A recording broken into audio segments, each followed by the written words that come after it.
Grace always stood out, not only for her captivating beauty but also for her striking presence that seemed to light up any environment. Since her teenage years, she attracted attention for her natural elegance and charisma, qualities that led her to be crowned Miss of her hometown at the age of 18. However, contrary to what many might imagine, she never settled merely for the admiration her appearance afforded her. Raised in a family of legal professionals, she grew up listening to long conversations about ethics, justice, and the challenges of the profession. Her father, a respected lawyer, always taught her that knowledge and character were the greatest assets one could possess. Inspired by him, she dedicated herself intensely to her studies, spending hours engrossed in books, honing her argumentation skills, and sharpening her intelligence. Determined to build a solid career on her own merits, Grace enrolled in law school, where she stood out both for her dedication and her ability to express her ideas with clarity and firmness. After years of effort, she graduated with excellence and, as expected, received an invitation to join the family's renowned law firm. But Grace knew she would need to prove her worth and carve out her space not as the owner's daughter, but as a competent and prepared lawyer. It was in a particularly challenging divorce case that Grace met Joseph. They represented opposing sides in an intense dispute over assets. The hearings were tense, with sharp arguments from both sides. Grace impressed with her eloquence and quick thinking, while Joseph stood out for his well-crafted strategy. After weeks of heated battles in court, they finally reached a satisfactory agreement for both parties. In the courthouse hallway, Joseph approached Grace with a smile. "Congratulations, Miss Grace. You are truly skilled with words," he said, extending his hand. Grace smiled back, shaking his hand firmly. "You are not far behind either, Mr. Joseph. It was a difficult case, but we achieved a good result for our clients." "I completely agree. And since we will no longer be adversaries in this case, how about we meet for dinner?" Joseph asked, catching Grace by surprise. She hesitated for a moment, but something in his warm gaze made her accept. And so began the romance between Grace and Joseph, which rapidly transformed from professional rivals to a passionate couple. The wedding took place a few years later, to the joy of family and friends. Grace and Joseph made quite the pair, both in personal life and professionally. They began working together in the same office, earning respect and admiration in the legal field. In legal and social circles, Grace and Joseph quickly gained the reputation of being the dream couple. Young, successful, and incredibly in love, they formed a duo that inspired admiration wherever they went. In the courthouse hallways, Grace stood out with her impeccable posture and natural elegance. Her sophisticated dresses highlighted her striking presence, while her high heels echoed on the polished marble, keeping pace with the firm rhythm of her decisive steps. Her confidence was almost palpable, and her sharp intelligence made her a respected and feared lawyer at the same time. Joseph, in turn, was not left behind. Always impeccably dressed, his tailored suits accentuated his imposing figure and conveyed the same sophistication and competence he demonstrated in his courtroom arguments. There was something magnetic about the way he carried himself, a blend of charm and strategic precision that captivated colleagues and clients. When Grace discovered she was pregnant with their first child, she had no doubt that she would continue with her intense work routine. For her, pregnancy was just another phase of life, not a reason to slow down. "Pregnancy is not a disease," she would say firmly whenever Joseph, worried, suggested that she ease her pace. She continued going to the office every day, attending important meetings, and representing clients with the same energy and determination as always. However, in the last months of pregnancy, an unexpected scare made her rethink her priorities. During a hearing, she felt a sudden dizziness followed by an uncomfortable tightness in her chest. Joseph insisted that she see a doctor, and after some tests, the recommendation came: rest. The baby was fine, but her body was showing signs that it needed some time. Reluctantly, Grace found herself forced to make concessions. She put the high heels away in the closet and began wearing more comfortable shoes. She delegated part of her work to trusted colleagues and started working from home whenever possible.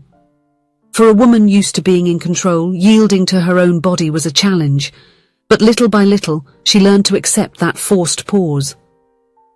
Then, the big day arrived. When she held her son in her arms for the first time, something inside her changed. The woman who had lived for the courts until then discovered a new and overwhelming passion: motherhood. The concerns about deadlines and hearings were replaced by the soft scent of the baby, the warmth of his little body nestled against hers. The world that once revolved around work suddenly found a new center. The sleepless nights were exhausting, but Grace relished every moment with her son.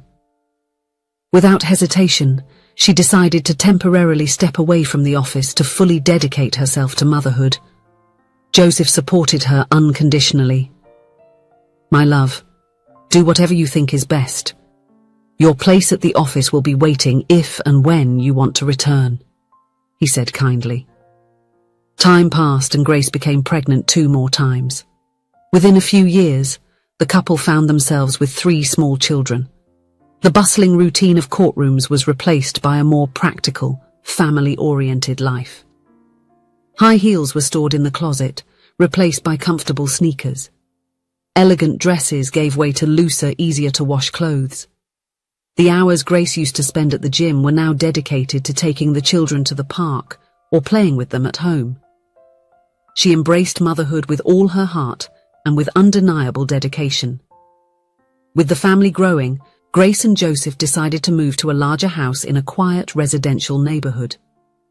The first days were chaotic, between unpacking boxes and adapting the children to the new environment.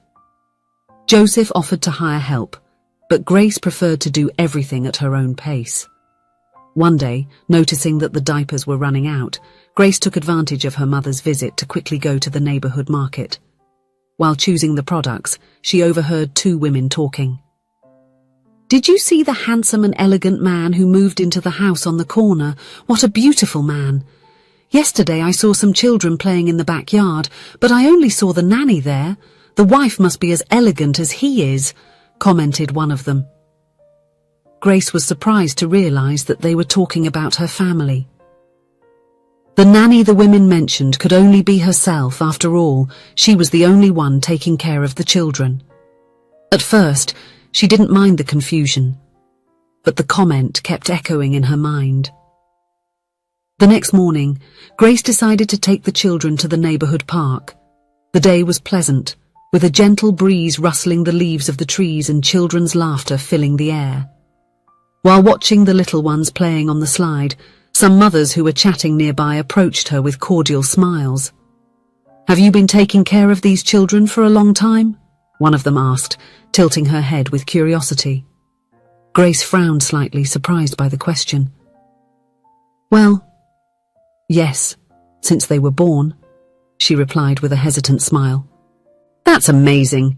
The employers must trust you a lot," commented another woman, sincerely, but without realizing the confusion she was causing.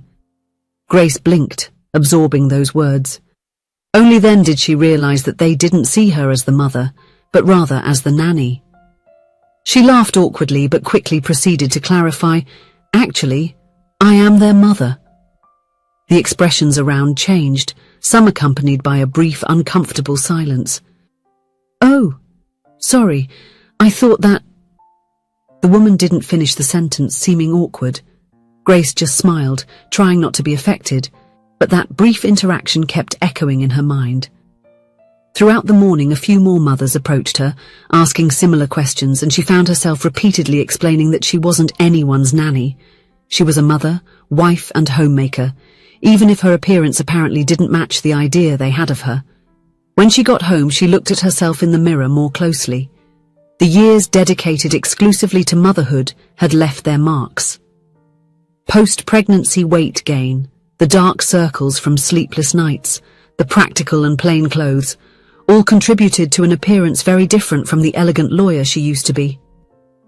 Sitting on the bed, Grace sifted through old photos on her phone. Images of sophisticated dinners, elegant parties, and special moments with Joseph filled the screen. For a moment, she felt a pang of nostalgia for that life, a longing for the old Grace. But soon newer photos appeared. The smiling faces of her children, family moments, the small joys of daily life. An involuntary smile appeared on her lips. Grace knew she had lost herself a little in the path of motherhood.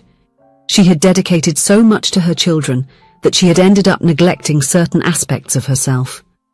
However, the love and fulfillment she felt as a mother were undeniable. As the family was having dinner that evening, the sound of the doorbell echoed through the house. Grace got up, wiping her hands on the dish towel before heading to the door. When she opened it, she found a well-dressed neighbor, a middle-aged woman with a polite smile and an impeccably pressed dress. "Good evening," said the neighbor, casting a quick glance inside the house. "I would like to speak with the lady of the house." Grace blinked, surprised. For a brief moment she considered the question. Before she could respond, Joseph appeared by her side, still holding the napkin from the table. "Oh, my wife," he said, gently placing his hand on Grace's back. "Grace is the lady of the house." The neighbor froze, her eyes widening slightly before a subtle blush took over her face. The discomfort was palpable.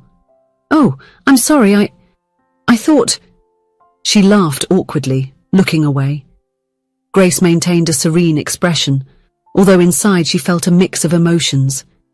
It wasn't the first time someone had made that kind of assumption, but still, it affected her in a way that was hard to ignore. The neighbor was there to invite the family to the traditional annual neighborhood barbecue. Grace thanked her for the invitation, feeling a mix of emotions, embarrassment for the mess, but also a pang of sadness for having strayed so far from who she used to be. Later, already in bed, Grace confided in Joseph about her conflicting feelings. She missed the old Grace, but at the same time felt guilty about these thoughts, since she deeply loved her children and the life they had built. Joseph embraced her warmly, listening attentively. "Darling, you are an amazing mother and a wonderful wife, just as you were a brilliant lawyer. It's normal to feel lost at this stage of life, to miss who you once were. How about we start slowly? We can hire someone trustworthy to look after the kids once a week, so you have some time just for yourself. If you want, you can even gradually return to the office. Your room is still there, waiting for you." Joseph's words were a balm for Grace. She realized she didn't have to choose between being a mother and being a woman. She could find a balance between the two roles. In the following days, Grace put the plan into action. She hired a trusted nanny to stay with the children once a week. On that day, she allowed herself to take care of herself, going to the salon, getting her nails done, choosing clothes that made her feel beautiful again. Gradually, she resumed some old habits that brought her pleasure. She started reading legal journals again, keeping herself updated on her profession. On some afternoons, she would stop by the office to help with simpler cases. The familiar aroma of law books and the buzz of legal discussions made her feel alive in a different way. The gradual return to law practice did not diminish her love for her family in any way. In fact, Grace realized that having time for herself made her a more patient and present mother. The children loved seeing their mother dressed up and smiling when she returned from her Grace days, as Joseph affectionately called them. On the day of the neighborhood barbecue, Grace looked at herself in the mirror and smiled. She was wearing a simple yet elegant dress, a pretty pair of shoes, not with heels, but equally elegant. She felt beautiful and confident, but most importantly, she felt like herself. Upon arriving at the party, Joseph proudly introduced her as his wife. The neighbors were surprised to discover that the elegant woman beside Joseph was the same one they used to see in the park with the children. Grace took the opportunity to chat, make new friends, and even discuss some legal topics with a retired lawyer who lived on the street. Returning home that night, hand in hand with Joseph, and with the children asleep in the stroller, Grace felt complete. She realized she didn't have to choose between being a mother, wife, or professional. She could be all those women at once. Grace's journey taught a valuable lesson. In life, everything is a matter of balance. She had embraced the role of a mother with such intensity that she almost forgot the woman she was before. Now, she found joy in balancing all aspects of her personality. Grace discovered that being a mother didn't mean giving up her dreams and passions. On the contrary, maintaining her identity made her an even better example for her children. She showed them that it is possible to be dedicated to family without losing one's essence. With Joseph's support and her unconditional love for her children, Grace found her way. She was no longer just the elegant lawyer, nor only the devoted mother in comfortable clothes. She was a complete, complex and happy woman, embracing all facets of her personality. And so Grace moved forward, masterfully balancing the roles of mother, wife and professional.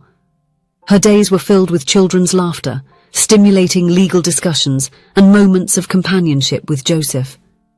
She was proud of the woman she had become, a richer and more complete version of herself, capable of thriving in every aspect of her life. If you enjoyed the story, please leave a comment with a rating from 1 to 5 to show how much you liked it. Also, watch the video that is now appearing on your screen. See you soon.